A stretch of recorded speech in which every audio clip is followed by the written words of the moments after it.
Hello ladies and gentlemen, my name is Ballewga and we are finally back with the update to my Ekko guide. Also, before we start this video, check the comments. I'm going to leave a comment about my moving situation. Some bad news, bad stuff came up, but not going to waste time in the video, so there'll be a comment about that. But anyways, this Ekko guide has been... Well, we have the first Ekko guide, and this one's going to be a lot more relaxed. It's not going to be nearly structured, and I'm not going to go through all of his abilities and everything like that.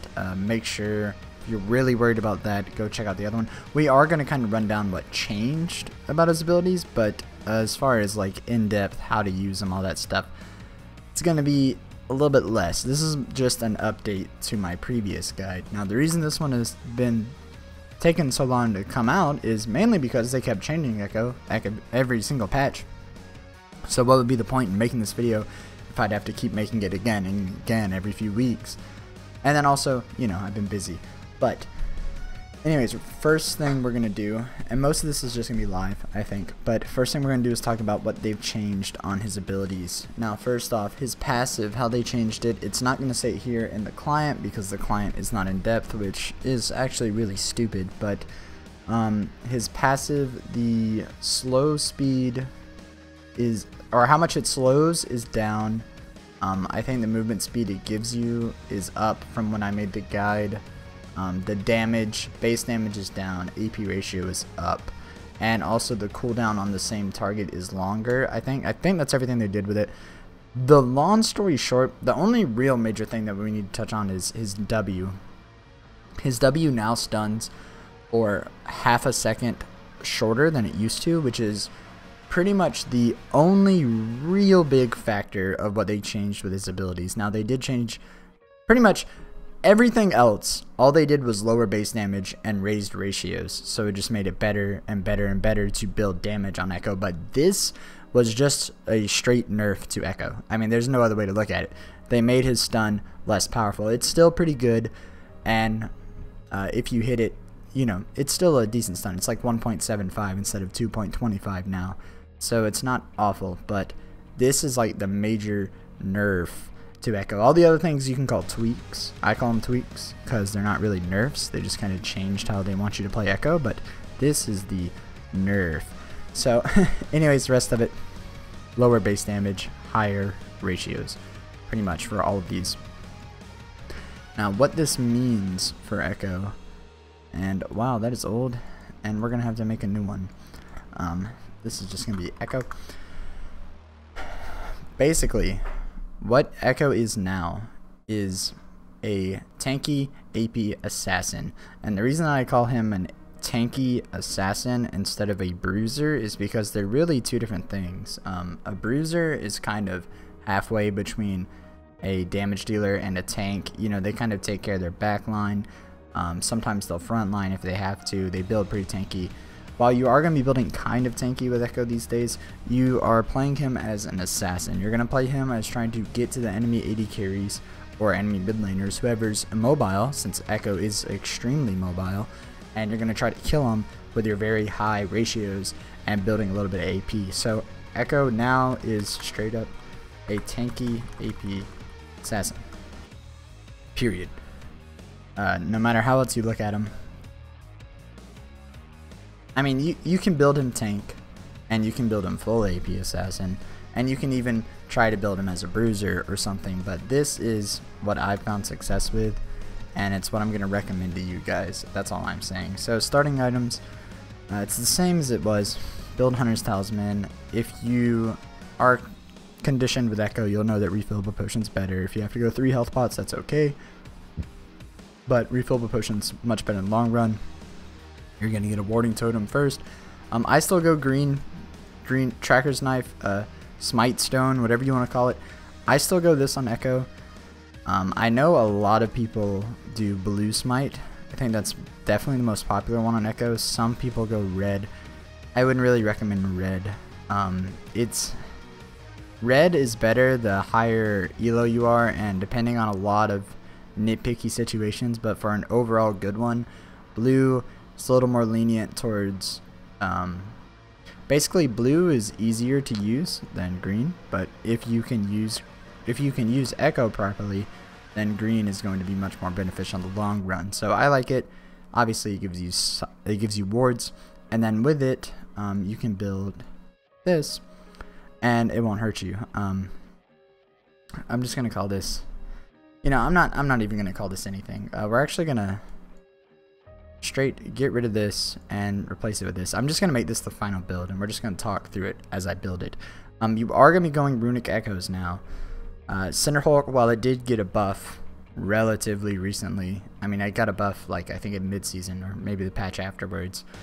You just shouldn't really build, like, I've heard people say that tank Ekko is still okay, and while you can go tank Ekko, it's like you can go tank anyone. You wouldn't say tank Kindred is good, and you wouldn't say tank Zillion is good, but all those champions can build tank items and be tanky. Yeah, but it's really not how you utilize Ekko these days.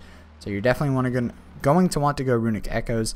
And another big thing about this build is that you're going to be getting movement speed all over the place. You're just going to be flying across the map, pressuring lanes, and also making it easier for you to get to backlines. So runic echoes gives you the movement speed, it gives you the damage, and it even gives you a mana return while jungling, which is really helpful because you are going to have mana problems. Along that same note, well, until you build runic echoes, you're going to have mana problems. But along that same note, I do usually get a Hunter's Potion on Ekko. The gameplay we're actually going to see, I end up selling it pretty early for reasons we'll talk about in the gameplay, but usually I get one of these and I let it sit in my inventory.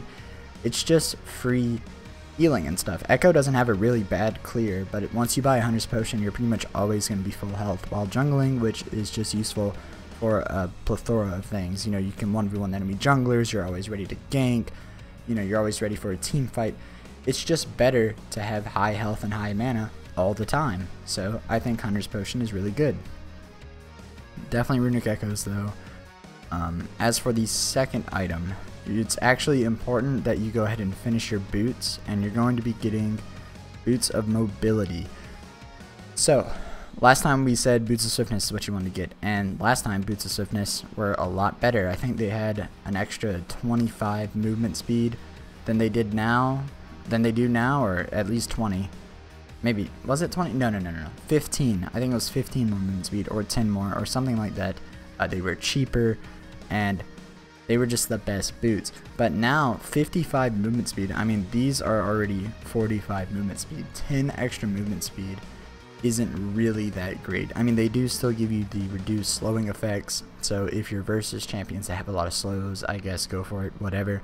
But 10 extra movement speed, I just don't think it's worth it, because once you get boots of mobility, you're going to have up to, well, it increases to plus 115 movement speed when you're out of combat. So you're just going to be flying across the map when you're ready to gank. It's going to make ganking really easy. And then while you're in combat, yeah, it goes down to 25 movement speed, but we're kind of compensating for that with the rest of our build, and it's just totally worth it. You're just going to be going everywhere. Some alternatives we already talked about. You could go boots of swiftness. I don't really recommend it at all, but if you, I don't know. I have no reason that boots of swiftness would be better than boots of mobility these days. I could see Ionian boots if you don't have the right runes, which, sorry, we'll go over runes and stuff after the build. And I could see sorcerer shoes if you feel like you're not doing any damage, because you're not going to be getting a lot of magic pin with this build. So I could understand sorcerer shoes, but other than that, maybe Ninja Tabby or Merch Heads depending on the enemy team. Wouldn't really recommend it. And maybe Ionian boots just depending on what you have for runes. Now, next, which you guys should probably be able to guess what it is, it's going to be Dead Man's Plate. Dead Man's Plate, while it has seen a ton of nerfs, this is what Dead Man's Plate does. It gives you mobility, gives you health, gives you armor, and it even gives you a little bit of burst damage on your first auto attack, which of course works really well with Ekko's E. So this, it's just a good armor health item in general. I mean, the stats are good, but also the little bit of nuke and the increased mobility is really why we're going to get it. It's just perfect for this. I did mention in a previous video that I liked Sunfire Cape on Ekko, and I do. I still like Sunfire Cape on Ekko, but there's just no place for it in this build, and the increased mobility is going to go more with this AP assassin that we're trying to hit instead of, you know, Sunfire Cape is much more bruiser item, and Dead Man's Plate, while it is a bruiser item, you could also see it as an assassin item. So anyways, these are kind of the, these are what you're going to want to get every single game. Now depending on your enemy team, your build kind of differs, or depending on both teams, I guess. Really, you're going to want to be getting Abyssal or, let's see, what is Lichbane. You're going to want to be getting one of these two items next, depending on, obviously, if the enemy team's really AP heavy, or they built a lot of magic resist and you need the magic pin that Abyssal Scepter grants. You could go Abyssal Scepter, but if they're not AP heavy, Lichbane is going to go much better with your kit. It gives you the movement speed, it gives you more nuke on your E. We're really trying to hit that. What you're trying to do with this build is when you E someone, you get them like half life, and then you throw out your Q after your E, auto them one more time, and then if that doesn't kill them, then the proc back from your Q probably will. So it's all about this upfront burst with this build. So Lichbane's really good. It also gives you the movement speed, like I said, which movement speed here, movement speed here, movement speed here. It really does start to cancel out the, like in combat, you'll still be moving pretty quickly. So I really like that, this kind of build for that. And obviously Lichbane is the assassin item. Gauntlets, they're good on Ekko, but I just don't see the point in getting them anymore. You have plenty of slows on your kit, and you just function so much better as a damage dealer these days, as from what I've found, than you do as a tank. Like I said, you can build tank, but you can build tank with almost every champion in the game. So why would you? Why would you settle for that when you can get this really kick-ass build and start assassinating people? So Lichbane is better if you can get it if the enemy team is not AP heavy and they haven't built magic resist, which really isn't going to happen that often. But if they're just that bad, Lichbane. If not, Abyssal Scepter, it's definitely good. It's going to give you ability power, it's going to give you 10% CDR, it's going to give you magic resist, and it's going to reduce their magic resist. So either way, you're going to get both. It's just the order depends on your enemy team. And then what I like to do is actually get a Zhonya's, because here's what Zhonya's does for your build. We're going to go ahead and move this so we can look at the build. So you're going to be getting 10% from your runes, which, like I said, we'll talk about in a second. But you have 10% CDR from your runes, 10% from Lichbane, 10% from Abyssal Scepter, and 10% from Zhonya's, which of course adds up to 40%. You have 2 armor items, which most games the enemy team has more AD than AP. It's just, I mean, even if it's an AP champion, they still auto attack, and that's physical damage. So most of the time, armor is more valuable than magic resist. And then you're getting all this CDR, you're getting a ton of AP, you're going to do a lot of damage, and of course we've already talked about in the last guide how well Zhonya's matches with your kit, and now they've made Zhonya's a lot cheaper than it was before. So really, this is an excellent build on Ekko. So we're going to call this the Ballewga build, as we do, and I would like it if you guys would copy this if you want to into your item sets and use it in your Ekko games. Some alternatives that I guess I'll throw down at the bottom. You can actually go Spirit Visage if you need to. It gives you the 10% CDR that you'd be lacking. It's obviously a much tankier item, and it increases how much you heal with your ult. But the only reason I would go Spirit Visage is if, one, they're all AP and there's simply like no reason to build Zhonya's because you don't need the armor because they're all AP, or 2, if you are behind and you're the only kind of tanky character on your teams. So if you're behind, then your playstyle has to kind of change. You can't be behind and try to be an assassin. That's not how it works.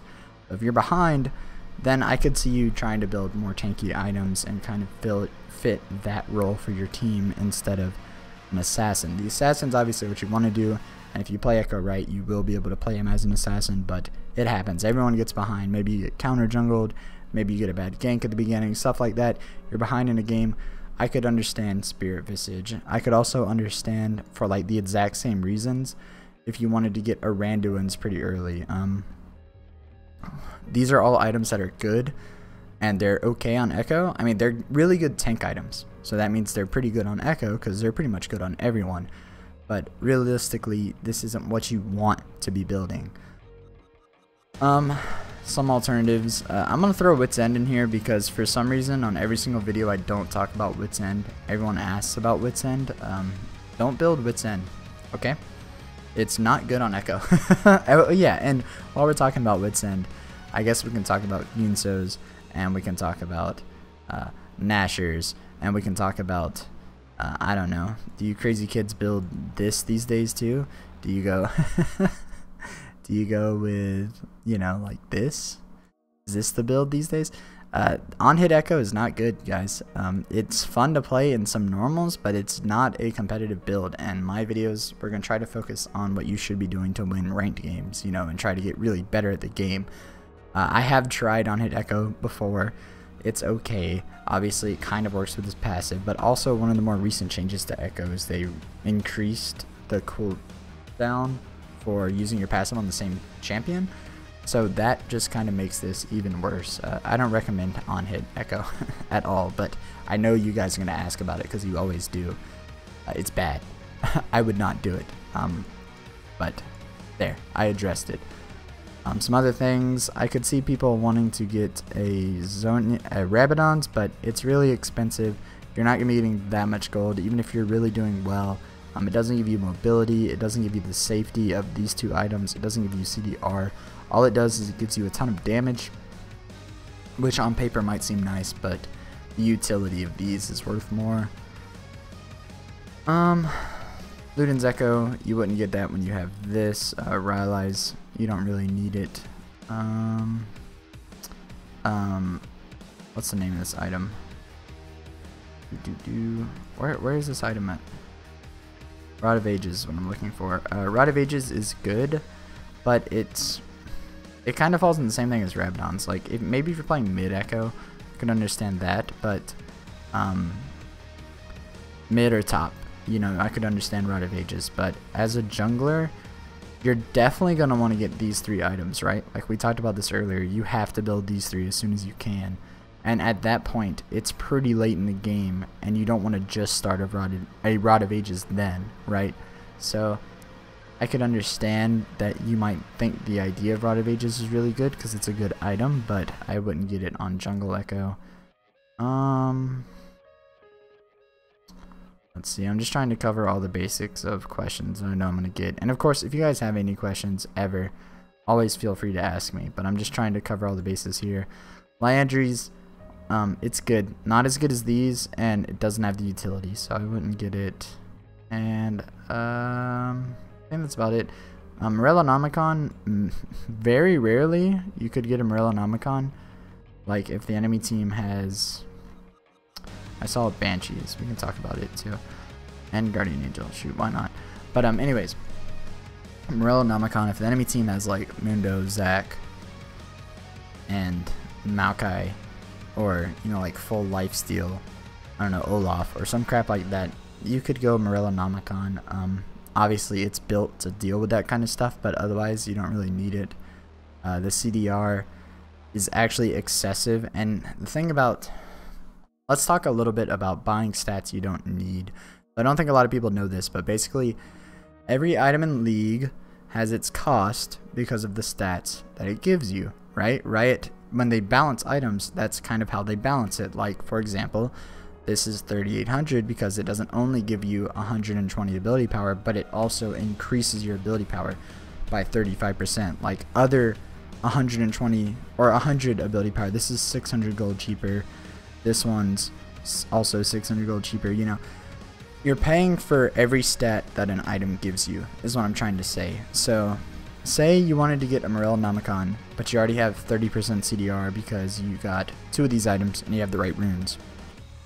You don't really need to be getting a Morellonomicon because you're paying for this extra CDR that you don't need.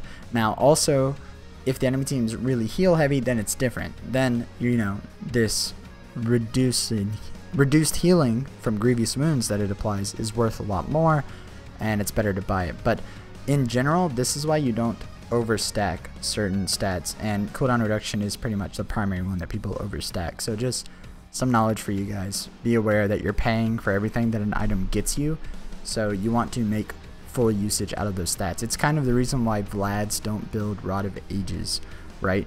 Because it gives you 300 mana and you're paying for this mana. You know, you're paying for all this stuff. So anyways, just a little bit of knowledge hit you guys with. Banshee's Veil, it's good. Not as good as these, but if you're versus 5 AP, kind of same thing as Spirit Visage, I could see it. And Banshees, I mean not Banshees, Guardian Angel, while it's pretty good with Ekko, I would say Zhonya's is better. In like any scenario you would want Guardian Angel, I'd probably get Zhonya's because it also gives you CDR.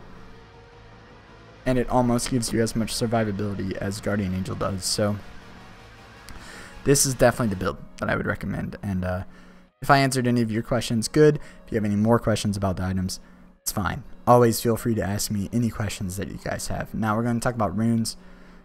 Yeah, it's fine. These are the runes that I run on Ekko. They're a little bit different from what we ran before. They're almost the exact same. Reds, attack speed, armor yellows, ability power quints. That's all the same. Attack speed reds to get your passive off more quickly, armor yellows so you don't die in the jungle, and ability power quints because 15 ability power at the start increases your jungle speed a lot and makes you do more. You are trying to build kind of like as an AP assassin, so it's good to have the AP here. I could see, and sorry about these Steam notifications that you guys are seeing down here. I guess I can close Steam. I didn't really want to, but goodbye. Okay. Anyways, I could understand Magic Pin, like people wanting to get Magic Pin quints, but the thing about that is it's going to really hurt your jungle clear. This is good because it increases your first jungle clear a lot, and then it also gives you stats that you want. So definitely recommend these runes. Now these are where we got kind of a little bit of leeway. Beforehand, I would take the 6 flat CDRs and 3 scalings, and that would give you 5 scaling percent CDR, 5 flat CDR, and that would eventually all add up to 10% CDR from your rune page, right? But the thing about that I found is the early game power spike that gives you isn't always worth it. I mean, it's okay to have, you know, like an extra, it's pretty much an extra 5% CDR at level 1, and then, you know, it diminishes, and I think at like level 12 or 13 starts favoring the scaling ones. I don't remember. But like, you're kind of placing your bets all on having a really strong early game, and the CDR isn't going to increase your early game that much. And if you don't do a lot early game, which, you know, you can't really predict the future, sometimes it just doesn't add up to where you can do anything, then you're going to get kind of screwed by not having any magic resist on your page. So I've taken to really liking this. I've actually updated most of my pages to this kind of standard. This one actually not, because it does favor Lee Sin a lot more, and this one because I forgot. Let's let's see I know there's one where I also did it. Yeah, here's another one, right? So on my AP pages, I've been favoring more CDR per level ones, and then scaling MR or flat MR or even ability power blues are good. But I'm really more into the 6 scaling now, and that's kind of how it was last season. It's just generally it's better. I mean, it's weird because at the beginning of the season everyone was talking about how you don't really need to optimize. You need to be worrying about your early game pressure because the whole game is decided in the early game, which pretty much is, but I still think it's worth more to optimize, and this is a lot more optimized than the other page was. So this is just what I run now. If you don't want to change it, the other one's still fine, but I do like having the magic resist. Every little bit counts, and it helps you trade with AP junglers, with Udyrs, with AP mid laners. You know, it benefits you. Masteries, a little bit has changed here too. I think these are all the exact same. You want sorcery, you want double-edged sword, you want natural talent, you want oppressor. Over here, we take recovery now instead of unyielding, because as you see by the item sets, even though you build like a few a few resistance items, you're not building tanked Ekko, so you're not going to be getting insanely high armor and magic resist. And recovery is going to help you clear the jungle early, which is where that's pretty much the only time you're going to struggle in clearing the jungle. Tough skin. While Explorer would be nice to get all this increased mobility, Ekko's first clear is weak, so don't forego it.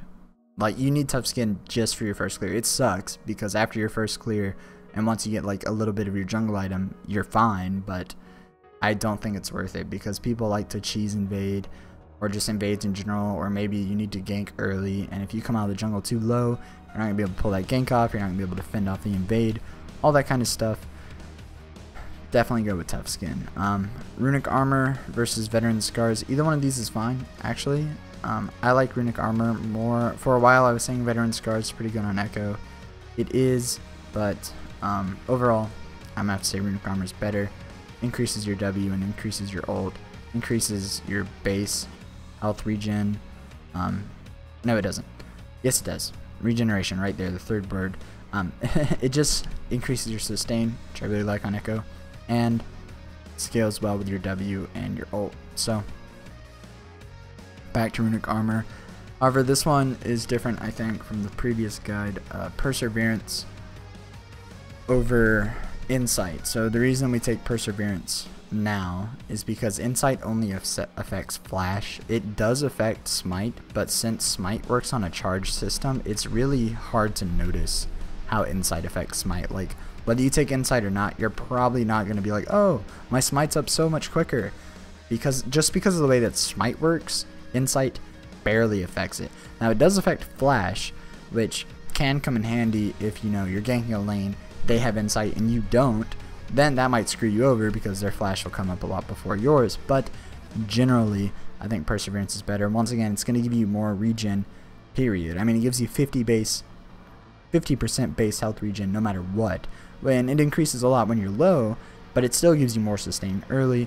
And then of course when you're low, you know, right when you need to ult, maybe this bonus health regen keeps you alive just long enough to where you're able to get your ult off, or maybe after your ult it's still going on, or whatever. I like it more for the sustain. Swiftness, we've talked about this plenty. Swiftness is better than Legendary Guardian, period. You want tenacity and slow resistance way more. Like, okay, the reason that this is better than this is because this gets full effectiveness if one enemy uses CC on you. So if you're ganking one person and they have a slow or something, full effectiveness of swiftness. This mastery only gets full effectiveness if all 5 enemies are near you, right? So just do the simple math. It's kind of like Oppressor versus Bounty Hunter, which I'll talk about, I guess, right now. So Oppressor, every time you land your passive on someone, every time you hit them with your Q, every time you hit your W, you will be doing increased damage with Oppressor. Bounty Hunter, while if you got 3 unique kills, Bounty Hunter would be worth more, it's not guaranteed that you will ever get 3 unique kills, right? I mean, it would suck if you didn't, since you're trying to play an assassin, but it's never guaranteed. So that's why you take Bounty Hunter, and that's why you take Swiftness, because these are guaranteed to be more effective. Now, finally, Strength of the Ages, definitely going to still go Strength of the Ages. I think this is what we did in the last guide. I don't remember. You're never going to go Thunderlords, you're never going to go down this tree anymore. Your build and your super high AP ratios are going to get you enough damage. You're going to want Strength of the Ages just to get overall tanky, because even though it would be nice in a perfect world to just build full damage and nuke people, you're not going to live if you do that. So instead you want Strength of the Ages. Also gives you more sustain in the jungle, which we're all about, and just makes you tankier in general. So that's pretty much it for all of this crap. Sorry it wasn't quite as structured as the last one, but this isn't a real in-depth guide, it's an update to an in-depth guide. So anyways, that's runes, masteries, item sets. Always feel free to ask any questions about those, and next we're going to go ahead and jump into the gameplay. Okay, so here we are in game, and first things first, let's talk about these team comps. So, let me get rid of that. Okay, these team comps, neither team has, well, that's not true. I guess their team has a tank Nautilus. Our team doesn't really have a tank, since I'm not going to be building full tank Ekko. So what that means is basically we need to have a lead early, or we need to avoid team fights. If you don't have a tank on your team, obviously team fights are going to be pretty difficult.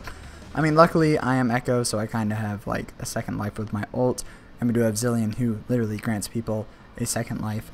So we're okay. It's okay. But more importantly than team comps, just look at what lanes we should gank in this game. So looking at our team, and look down here because these don't actually line up correctly.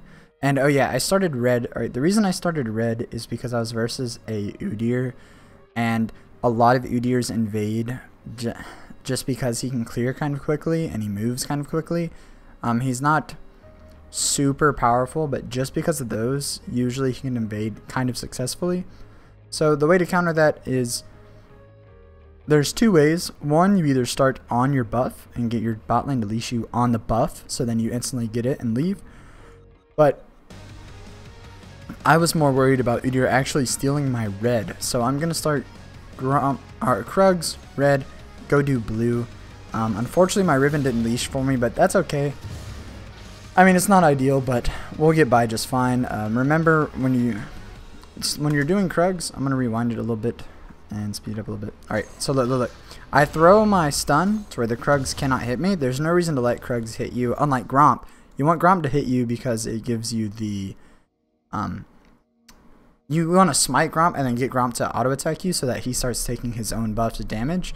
But Krugs, that doesn't happen. So what you do is you stun them right before they would land the auto on you, which is what I did. I'm still full life.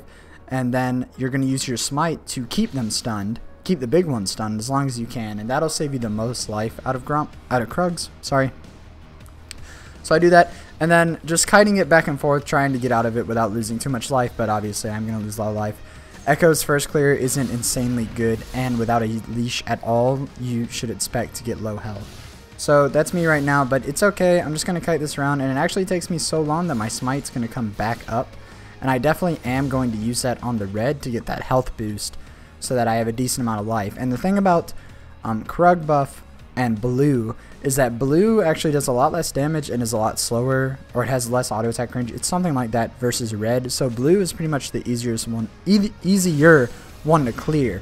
So because of that, with Krug stun buff, I'm going to be able to clear this blue, and I'm going to get out of it with decent life. I did already use both my health pots, but it's fine. I'm going to have like 3/4 life or something. And not only did I want to avoid this Udyr invade, which we did, you saw the pings, they did try to invade my blue level 1, I wasn't here for that, and then even if he had like come try to contest me at my red, I wasn't there. But along with missing his invade, this also sets me up to gank bot lane, and the reason that we want to gank bot lane this game is because 1, they have a Draven who has absolutely no escapes on his kit, he's going to have to use summoners. 2, they have a Nautilus who is very slow moving, and while his Q is technically an escape, usually he'll try to initiate fights with that, so if you wait till after that, you can punish him really harshly. 3, Zilean has a kind of reliable stun. It's not that great, but he does have a stun. I have CC, and Lucian does a lot of damage, so all these things together just means that bot lane is the lane that I want to gank, and I am going to camp bot lane severely this game. Mid lane, there's not really any reason for me to gank mid lane because Kog'Maw is not strong early, and he doesn't have any CC, so we're probably not going to get a single kill mid. And then top lane wouldn't be bad either, but when you're faced with either ganking top or bot, you usually want to gank bot to get your AD carry fed. So long story short, that's why we're going to camp bot to death this game. Now here, once again, just wait to see if Nautilus is going to engage. He does, so I run in. I don't actually have to throw down my stun yet, simply because I know all their sums are up. And we had the stun and everything. We had the Zilean stun and all that without me having used mine. So I am going to actually... we'll go ahead and watch this again. I know you guys already seen it, but I kind of want to talk about what happens. We're going to kill the Nautilus. And then here's what happens. I'm pretty low, and I didn't know if Lucian was going to heal me or not. So I kind of back off. You're going to see me, next time he auto-attacks me, I hit him once and then I walk away. But Lucian did heal me. If I had known Lucian was healing me, I would have kept on him. Either way, my E's almost up. So when I realized that I've been healed, I throw out my Q. He flashes to dodge my Q's proc, because that would have been 3 hits of my passive, and then along with my E, that would have actually killed him. So good flash on his part, but all that means is that I'm going to now E and flash so I get in range. I'm going to hit him. Zilean Bomb's going to finish off him after he kills me. And now Zilean has double buffs. We kill both of their bot lanes, and my Lucian gets some solo farm. So overall, it was a very successful gank for our team. It could have been better, obviously, if I hadn't died, if I had played a little more aggressive. But either way, killed both of them. My bot lane got an experience advantage. They both actually got a kill, so that's fine. I got 2 assists. And now I'm miles ahead of Udyr. and my bot lane's doing pretty well. So we're going to go ahead and speed it back up. I'm going to go back to jungling, going to finish off my Krugs. One thing about this Ekko build is, well, if you have a certain lane that you must gank, like for me this game, it's definitely bot lane. I must gank bot as much as I can. But other than that, you need to farm a lot with this Ekko build. You need to go ahead and get those 3 items that we talked about earlier. You gotta have those to use Ekko to his fullest potential. So because of that, you need to be farming quite a bit, unless if you know that a gank's gonna work out. Now here, I noticed that Gangplank has almost no life, so I was gonna come try to help my Kog'Maw kill him, but his W is about to be up. We're not gonna be able to kill him, and I don't want Udyr showing up and killing us, so I turn the other way. But then it just so happens that Udyr shows up right now to come and try to kill my Kog'Maw. So I'm going to go ahead and throw down my W where I know they're both going to be. The Udyr comes in, stuns the Kog'Maw. I get the stun on him, and then I actually mess this up. Udyr is going to wait to flash until his turtle stance shield is up. But if I had gone ahead and used my E, like pretty much I could have used my E to hit him and popped him before he used his flash, but since I waited, I tried to use my E afterwards. There's no way that I'm going to be able to hit him. My flash was down from bot lane, so unfortunately Udyr is going to get away. In the meantime, I'm just going to help my Kog'Maw push this mid lane. I don't actually take, I think I might take one of his CS or something. I don't try to take a lot because Kog'Maw was kind of a, I don't know, he's one of those players who feels like he's entitled to a lot, and he was a little bit whiny. You guys know the type. So I'm just going to go ahead and let him keep all his farm. I'm going to go back to farming my jungle. And yeah, pretty much it. Unfortunately, you saw that my bot lane both actually died even after we got them ahead early. So that's pretty bad. All it means is that I just need to come bot again. Their bot lane is just so easy to gank for me that I'm not too worried about it. Especially also since Draven hasn't been able to stack up his passive a lot. Even though he has 3 kills, it's not like... Usually 3 kills you could look at it as like 4 kills or 5 kills because of Draven's passive, but he hasn't really gotten to use his passive that much, so it's really not that big a deal. And all that means is that I just need to go bot again soon. So I got back to base. I am going to go ahead and buy my my jungle item, a Hunter's Potion, and a Amplifying Tome. I don't know which one of these I had beforehand, but anyways, I buy all of them, and now it's just back to farming because my bot lane's recalling. Top lane, I can't really gank it right now, and mid lane I'm not going to gank, period. Also, my red was respawning, so I want to come up here and grab my red. So that's what we're going to work on right now. Go ahead and kill the raptors just because I'm here, so I might as well. Kog'Maw goes top and does some crazy shit. I don't know what Kog'Maw was thinking. In the meantime, I'm going to play around with Gangplank mid. And while this isn't really that big a deal, just watch how I treat his barrels. You want to do it... pretty much whenever your E's up, you're safe to go for a barrel because you can get that off before he can react to it. See, and then if you take away all his barrels, Gangplank really doesn't do anything. Gangplank's actually not that good of a champion right now. I've seen a lot of Gangplanks, and I haven't actually seen a Gangplank win maybe like 1 out of 5 Gangplank games that I've been playing recently, so I wouldn't be playing Gangplank if I were you guys. He's they nerfed him enough to where he's not as stupid as he was, and he's just a really hard champion to do well with his kit. So unless if you like main Gangplank or something, I wouldn't play him. I'd be wary of them on your team. But anyways, I go ahead and kill my blue. I could have given this to my Kog'Maw, but judging by the way he was acting, 1, his behavior in chat, and then 2, him walking all the way here to not kill anyone and just die, I'm going to be keeping the blues. So I keep the blue. I'm coming down bot because their bot lane is pretty pushed up. They do have it warded, unfortunately, so I'm just going to end up turning around and clearing this ward. But I'm going to come ward this bush to see if they have it pinked. They don't. They see that I warded it though, so Nautilus comes to clear my ward. I don't like that, so I'm going to come back in and mess with him a little bit. I do have my ult here, and I do have a Zillion on my team, so I don't have to play too safe. What happens here, I am going to rewind it because I want you guys to see. I start playing with Nautilus, but obviously I don't really care if what health Nautilus is at. So what's going to happen is he's going to hit me. I still am in my E right now. I'm using my E right now, primed. That means that you've dashed, but you haven't blinked yet of your E. So I'm in my E, and I see a Draven here. So what's going to happen is I'm going to E to him and then throw out my Q, because that's the much safer way to do it. You can Q and then E, but E and then Q just makes more sense. So I'm going to... Oh no, I actually throw my Q first. Okay, this is the more risky one, but the benefits of it is that your Q is going to pop quicker. It's going to come back to you quicker if you throw it first. So I guess that's why I did it here. I'm going to go ahead and get all 3 of my passive on him, hit him with my Q. Unfortunately, I got exhausted right before my big burst came down on Draven, so he doesn't really take that much damage. I go ahead and ult just because I knew it was going to hit somebody. I wanted the life, and it does apply a proc on my passive to this Nautilus. So I ult, I auto attack him. And then I'm going to go ahead and get my passive on him so I get this movement speed boost. With the movement speed boost, I'm going to dodge the Draven ult because I knew it was coming. Because he knows that my ult's down, so he's probably going to try to ult to kill me, right? So with the movement speed boost, I get away from the Draven ult. The Nautilus ends up having to flash, and the Draven's really low. And I know that they're going to run back to their turret, right? So when I see them turn around this corner, I'm going to throw down my W right here. You see me throw it down. I'm going to jump over the wall. Unfortunately, I'm not actually going to get the W stun, but I did get my W shield, which was the more important of the two. The Nautilus is going to go down to me. It looks like I'm going to die here. I actually flash away just in case. Really, that flash was bad, but luckily I had a really good Zilean player, so as soon as I flashed away, he is going to be able to throw his ult on me. I am going to live. As soon as I saw that his ult was on me, I turned to auto attack the Draven. The Draven actually flashed at the end there, but I got one auto off on him. He's going to die. Lucian's going to get out pretty low, and then, of course, I'm going to be fine because I just came out of the Zilean ult. So, wow, that was a lot to talk about, but I tried to explain my thought process through it all. Basically, the main thing was being aware of what my enemies were probably going to do, whether it was Draven's ult or where they're going to run. Also, another big thing is just how easy it is for our bot lane and me to kill their bot lane because they're so immobile. So I kept pressuring that. Udyr comes bot, and I wasn't going to play around with him like flash E-ing into my Lucian and killing him. So I go ahead and throw down my stun just in case, but the Udyr does turn around. So Lucian's going to be fine. And I'm going to go back to jungling.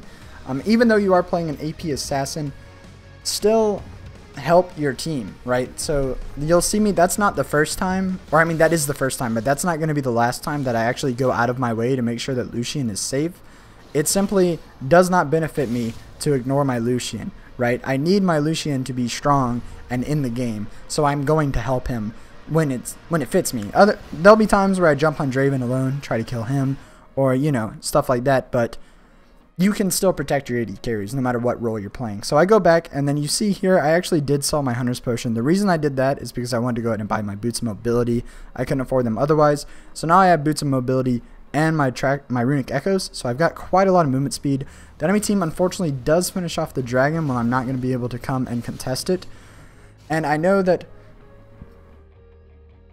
well, this is a little bit more of reading my opponent. So they come, try to kill Kog'Maw. Kog'Maw gets away. They've killed the Dragon, and they see my bot lane pushing. Sorry, I've got the burps. But,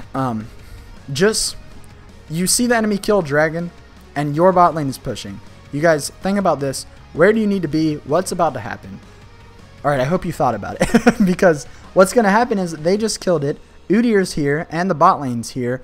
And they see my bot lane pushing, so they're coming to gank bot. That is going to happen. I mean, there's almost no way that the enemy team is going to back off here, unless if Dragon somehow almost killed all of them. But since we know that Udyr can solo Dragon without losing a lot of life, that's not the case. So we're just going to go ahead and play it, and I just want you guys to see what I do. I know they're ganking bot. We don't have sight here, but look, I'll go ahead and turn it on just so you guys can see. Alright, here they come. Here they come for the gank. I knew they were coming. It actually surprises me that they were all the way up here, but I kind of figured they were right here waiting in the bush. So what I'm going to do is come around and sit next to my turret, because that's the only place I need to be. I don't want any wards in the bush or any of these minions to see me. I want the enemy team to engage on my bot lane and then me to counter gank. So I come in, you see my on the way arrow. I knew they were here. Zilean goes for a very offensive ward. He gets caught out. Of course, he does have his ultimate. I go ahead and throw in my W because I thought Zilean was going to try to run. He doesn't. He pops his ultimate. He's going to be fine. Udyr's getting away, and I want to kill the Udyr, but I'd rather get the Nautilus because it's a guaranteed kill instead of chasing the Udyr because Udyr moves at the speed of sound. So we are going to finish off the Nautilus. I am going to finish off the Draven because, once again, Draven on his own kit has no escapes, and you're playing one of the most mobile champions in the game on Ekko, so I am going to be able to kill that Draven. That's another double kill. I scare off the Udyr, delay his recall just a little bit. I'm not going to chase him. Chasing Udyrs is like chasing Singed is. Unless if you have really hard CC, it's just not worth it. And in this case, I'd rather get the turret. I help my Lucian push the wave a little bit. I think I take some of these CS because I deserved them. And now we're doing pretty well. I'm 3-1-3. Our team's only up 2 kills, but our bot lane should be ahead enough to deal with their bot lane. I'll probably come bot once again just because even though my bot lane was ahead early, they still died. When that happens, since they were pretty much even, it was okay for me to come and save the lane. But when your lanes are really behind, you can't save them, and you shouldn't waste your time trying. You should try to carry from other lanes. But in this case, they were pretty much even, so it was good for me to come down. I am going to go back to clearing because once again, we already mentioned it in this video. Clearing is such an important part when you're playing this kind of build on Ekko because you need the money and you need the items as fast as you can get them. So I'm clearing the jungle. I am going to go ahead and clear my Krugs and back. My Riven does ask me for a gank here in a second, and I tell her I would love to, but I am at 300 life right now, and I can come after I recall. So that's exactly what I'm going to do. I'm going to go back. I'm going to go ahead and start my Dead Man's Plate, but since I couldn't afford the chain vest, I bought the cloth armor. I couldn't afford the chain vest, so I went ahead for a sapphire crystal because I am going to be getting a Lich Bane right after my Dead Man's because the enemy team has no magic damage. They have Udyr, who in Phoenix Stance does magic damage, and they have Nautilus, who does some magic damage. And I think Gangplank's ult does magic damage. So really, it's not that much magic damage at all, and I will be getting an Abyssal eventually, and that will deal with any of the magic resist that I need. So I'm going to go ahead straight for my Lich Bane. Gnar tries to dive my Riven with the Gangplank ult, but Riven outplays him. The Gnar is going to die. The Udyr comes up to try and finish off the Riven. He notices that there is a Kog'Maw here, and by then I'm here, and while Udyr is hard to chase, he's not that hard when you have a red buff and you're playing Ekko.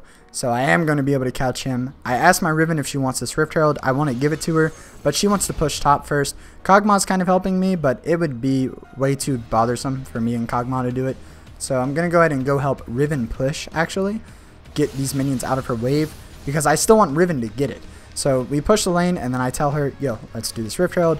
She comes down. Kog'Maw's actually going to help us do it. He didn't really have to do that, but, you know, that's up to him. We're going to finish off. The reason I said I didn't want to do it with Kog'Maw is because, if you guys didn't know, ranged auto attacks against Rift Herald's eye do less damage than melee ones. So unless if you're doing it with 2 melees, pretty much, it's pretty hard to actually do Rift Herald.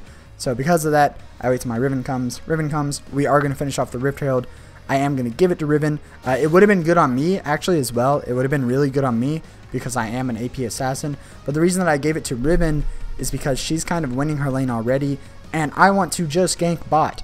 Like I've already said, that's all I want to do this game is be bottom lane. So if I can give Riven Rift Herald and she can keep winning her lane and I don't have to go back up there to help her, that really benefits me. So that's why I gave her the Rift Herald in this game. Some games it would be good to take on Ekko with this build because you are an AP assassin build, right? And we've talked about it before. Assassins that have to auto attack once, like Fizz or Zed, or in this case Ekko or Talon, any of those Rift Herald is really good on because it just adds really high upfront burst to one of your auto attacks. So it's good on Ekko, but in this scenario I really wanted my Riven to have it, so I gave it to her. Go ahead and clear my jungle. The reason that I farmed so heavy and didn't even try to get bot was because I wanted to go ahead and get my Strength of the Ages at its summit, which it is at now. I go back to base and I'm going to build a chain vest and an amplifying tome. Once again, I couldn't quite afford my full Dead Man's Plate, and I am going to be building this Lich Bane, so I go ahead and buy the amplifying tome for that. And now we're going to go back to the dragon because it is an infernal dragon. The enemy team did get the first dragon. We are very far ahead, but they still did get that first dragon, so we need an infernal no matter what, and we don't want them to get 2 because that's pretty much a way back into the game. So I come down to the dragon, I ward it, I see that Nautilus wards it, I go ahead and get into a fight with him. I've got my ults up and I've got a Zillion here. When you're playing Ekko, when your ult's up, you can be pretty aggro. When you have a Zillion or a Janna on your team and you're playing Ekko, you can be as aggressive as you want. So that's what I'm going to do. I'm just going to go ahead and slap this Nautilus a little bit. I try to get him in my stun, he doesn't chase me. I go ahead and get the shield just because I might as well. I unfortunately get a cancelled auto there because he ran out of my line of sight. My Kog'Maw, who is full AP, is going to nuke him with his ult. I'm going to mess with this Udyr a little bit, but I'm obviously not going to try to chase him through a Draven. No matter how far behind the Draven is, I'm a squishy. It's a squishier Ekko build. I don't need to chase them all the way down here to their turret, right? I get them off of it. I come back to the dragon. I know that this dragon is warded by the enemy team. Remember, we saw Nautilus's ward right here. And I know that Udyr is still up. I don't know if Udyr has his flash or not. I know that Draven has a global ult. And I know that Gangplank, he does have a global ult. His ult's actually down. But, you know, I was definitely expecting them to contest it somehow. They just have way too much stuff to try to contest it with. So because of that, what I'm going to actually do is time my smite with my E. So you're going to see here, Gangplank gives me a little bit of leash. I E back, I smite it. Let's see. I smite it, and then I go in with my E right there at the end. Draven's ult, I think it did hit it, but my smite only did... Or maybe Draven's ult didn't hit it yet. I don't know. But either way, all I was trying to do was time that smite with my E. That's what I did. I am going to get the dragon. The enemy team... Okay, here's another one of those things where... I want to rewind it. We already talked about dragon, but look at this. Look at this. Look at this Lucian. You saw a Draven ult come from here. You know that Udyr is still alive. And you saw Gangplank barrels contested. Why would you walk this way? Like, what do you gain by walking right where you know almost all the enemies are? So you're going to see him walk. He even tries to go through the tri-bush for some reason. That's where all the enemies are. He's going to have to run away. He's going to eventually have to flash. I come in. I didn't know if Lucian had flash or not. I'm going to make sure he at least gets out somehow. He's going to get away, and the enemy team's going to kind of clear this wave. I don't know. It's probably just because I'm so low elo right now, but nobody in this game was thinking about, like, just think about what your enemies are probably going to do. It's not that complicated to think about. That's the second time that I've been able to completely predict what's going to happen right after the dragon. And I really hope that you guys start thinking about stuff like that. Just think about what the enemy's most likely going to do. So anyways, I'm going to go ahead and clear my whole jungle because even though I have a good bit of gold, there's no more objectives up that I need to be at immediately. And I'd rather go back and be able to afford some items. However, my Riven gets into a fight with the Gnar. She finishes him off. But then the enemy team decides they want to trade mid turret for Gnar's death top. So what I'm going to do is trade top turret for mid turret. So that way, even though we're going to both lose the turret, we also got that kill on Gnar. So technically we come ahead of this trade is all I'm trying to do. So instead of backing, I'm going to go ahead and go top, help my Riven push. I had a Krug buff and I do have a red buff. And both of those actually really help you push turrets quickly. So I'm going to go ahead and start whopping this turret.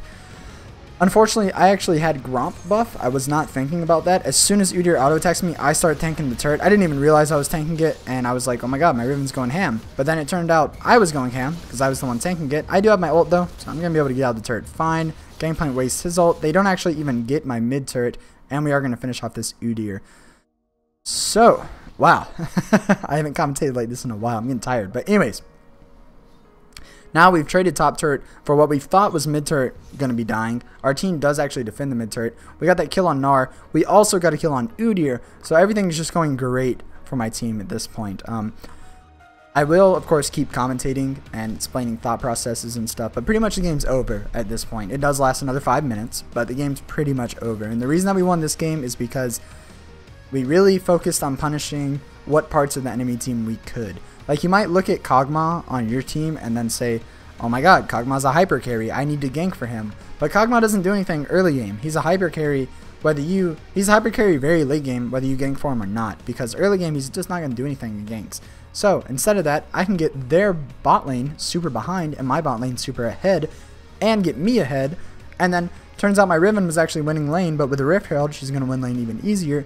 You know, just all you got to do is give your team stuff to work with. Like, if you had ganked mid lane only this game when you have a Kog'Maw mid versus a Gangplank, like, you don't have any CC there. There's no CC. He can eat through your CC with his peaches, and then it's over. So just think about where you're going.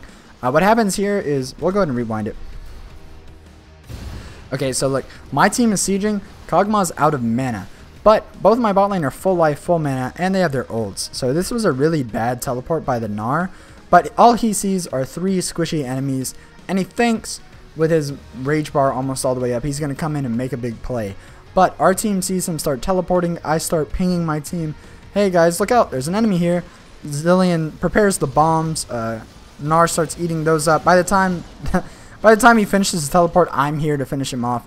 Poor guy I guess he just wasn't expecting me to be there. In the meantime, Riven almost kills the Nautilus. I jump on the Draven. Draven's going to flash away. He ults. The Lucian's actually tanking here so that the Riven's going to stay alive. The Gangplank's almost dead. The Riven's going to finish him off. Zilean ults the Riven to where she lives. I should have stayed in this turret, kept tanking it. I actually leave because I was like, I don't want to take all this damage. But all that means is that Kog'Maw starts tanking it. I come back in to tank it. Turns out Riven was still under it, but she still had her E, so she's going to live. Now I'm tanking it again. The minions are here. I don't need to tank it. I back off. We are going to finally take this turret. Oh my god, I'm so tired of talking. Now, all of the enemy team is dead except for Nautilus, who doesn't have ult, or maybe his exhaust just came up, and Udyr, who is so far behind me that he's barely even a factor. So we're just going to push. I mean, there's nothing that the enemy team can do. If Udyr wants to try anything, me and Riven will jump on him and kill him. Zilean actually slows him. I wasn't going to engage on that just because I want to get the inhibitor and leave. While we could kill Udyr and Nautilus, obviously, in a 2v5, we could do that. The enemy team was respawning so soon that it's just not worth it. I'm going to go ahead and leave. I placed this pink in this bush simply because this is a bush that enemies don't really check that often. Like, obviously, you wouldn't place a pink in this bush, right? And you probably wouldn't place it in this bush. But this bush and this bush are okay. So I place it here. Enemy team's going to come up, try to clear some wards. This is the second part where I start escorting Lucian. I'm also going to gobble some of his CS because I'm an asshole. But here, like, I want to leave, but then I notice my Lucian wants to get all the CS, and he's at 370 life, right? I'm not going to leave my AD carry here alone while he wants to farm, even though I want to back. You know, that would just be really irresponsible of me. And in the meantime, I can gobble up some of the CS for myself. So it's just one of those things. Even though I'm trying to play more of an assassin type build and focus more of their backline, it just does not make sense for me to ignore my Lucian in that scenario, right? So now I'm gonna go ahead and recall. I've got the 3 items that are the most important. We've got Deadman's Plate, we've got Mobos, we've got Runic Echoes, and next we're gonna be going for this Lich Bane. You actually see I did build an Elixir of Sorcery. This is a thing that was a lot more prominent a few seasons ago. But basically, you buy potions when you're ready to end the game. So when you're tired of a game lasting for a really long time, your team's sufficiently ahead, and you think that this potion can turn a team fight to where you can end the game, that's when you buy them. So I buy the blue potion. I'm tired of this game. I'm ready for it to end. And now all our team has to do is get one more team fight, and we're pretty much going to win. So I go ahead and speed it up, and what's going to happen is I see Draven is solo pushing, and now here's the difference between me and this Udyr. This Udyr, by the way, he played okay, but he did not play nearly as well as me. I guess I'm more ragging on him than I am boasting myself. I just kind of did my job, and the Udyr kind of tried to AFK farm. That barely ever works, guys. I mean, you see, sometimes it works, but you just got to work with your team. But anyways, Draven's pushing alone is what I see, and I am still an assassin Ekko. Draven didn't actually realize it, but I'm going to remind him here. I go ahead and pop that blue potion before I get into combat with him. I'm going to pop him with my E. My E does a solid third of his life alone. I go ahead and auto attack him once, throw out my Q, make sure I walk in front of him so my Q hits him on the way back, and then he's just low health, auto attacks from there. Draven is kind of like the same as Misfortune or Twitch or any of those. They don't have escapes, so if you see them solo pushing, come kill them. Here I style all over this Nautilus, dodge his hook with my E. I actually only have the Mastery 5 emote simply because I've been so busy I haven't played that much. I actually got one of my Mastery 6 emote tokens from this game as a little disclaimer. But anyways, I style all over the Nautilus. I'm going to go ahead and throw down my W when I see that Udyr's here. I was thinking about fighting them, but they're smart enough to where they don't both get in my stun and my ult. If I had known that my ult could hit the Udyr, I probably would have fought this. But since the Udyr runs away, I'm just going to run away from him. This is actually the problem with Udyr versus Ekko. I don't always like playing this matchup because Udyr just has so much movement speed on his own that he can dodge most of Ekko's stuff. Like you saw there, he easily dodged my W, even though I placed it pretty much on his center. Now, what's going to happen here is we see Udyr clearing this. He's out of mana. Nautilus is kind of far away from him. And my smite's up, and I really just want to be a dick here. So I'm going to jump over the wall and smite the Gromp, the Krug. That's my smite. I get the gold for it. And then I'm just going to jump on the Udyr. At this point, he's out of mana. He's low health. He's going to die. Nautilus actually hooks me in to where my return Q procs on him, which was really funny because it means we're going to be able to kill him now. He already has 1 stack of my passive. I'm going to go in and jump on him with my team. Lucian has to stop hitting him because Gnar and Gangplank come in the back. But I'm okay to go ahead and kill him. He does exhaust me. I'm going to go ahead and ult back just because I don't want to be under this turret, you know. I was almost dead. I see that Gangplank's almost dead, so I flash on him to finish him off. And then here I make a really, really big mistake, which luckily we have 3 times their amount of kills, so it's not going to matter. But here I could have definitely saved this Lucian if I had just fought with him. Once again, I didn't think about Lucian having his heal up. Remember, I also didn't think about that like level 1 down here for that first gank. If I had just fought and been healed by Lucian, I definitely would have lived. He would have lived because we would have killed the Gnar, and then, you know, it would have just helped us both out. But once again, we're so far ahead, it's not really going to matter, but that was definitely a huge mistake on my part. No other word for it. But anyways, we are going to be able to go ahead and clear out this dragon since we've killed pretty much 3 of the enemy team, almost 4. Gnar had to go back for sure. So we're going to finish off the dragon. I'm going to go ahead and keep farming. I'm actually apologizing to my Lucian. I said, sorry, dude. I should have definitely, I should have fought that with him, but I kind of chickened out. Anyways, it's back to farming because even though you guys know this game's going to end in like 20 seconds, I did not know that while playing, and you can't lax up. I see that in so many people's games. I see that in my own games. I see that in games I spectate, recordings that I've watched. People, when they're ahead, they lax up, and that is not smart to do. Most of the time it's going to be okay because you're so far ahead, you're allowed to lax up, but don't ever get into the habit of doing that, you know. Treat every game like it's really close and that you need to be playing properly to win. So what I do is I clear my whole jungle, I skip over the red to clear my Krugs, and also because I want to give my red to my Lucian because he's obviously doing really well, and I also felt kind of bad for not helping him earlier. So I'm going to go ahead and give him the red, and the game's actually going to end any second. So I can't even fast forward it. They're literally about to surrender. But here we're actually going to see they catch out the Draven, and they are going to kill him. Yeah, the Zillion kills him. Gnar actually has his ult up, so he comes and he makes a massive play, and then the game ends. So fortunately for him, he doesn't get any kills out of that. And that's going to be it for this Ekko guide. So I hope I kind of refreshed you guys on the mentality of Ekko. It is definitely a different mentality than Tank Ekko was. So I hope you guys paid attention to that. I hope you guys use this build for success. If you have any other questions, if you have any recommendations, anything like that, you know, feel free to comment it. Read all the comments and I'll answer any questions. Thank you guys so much for watching, and I'll see you next time. Goodbye.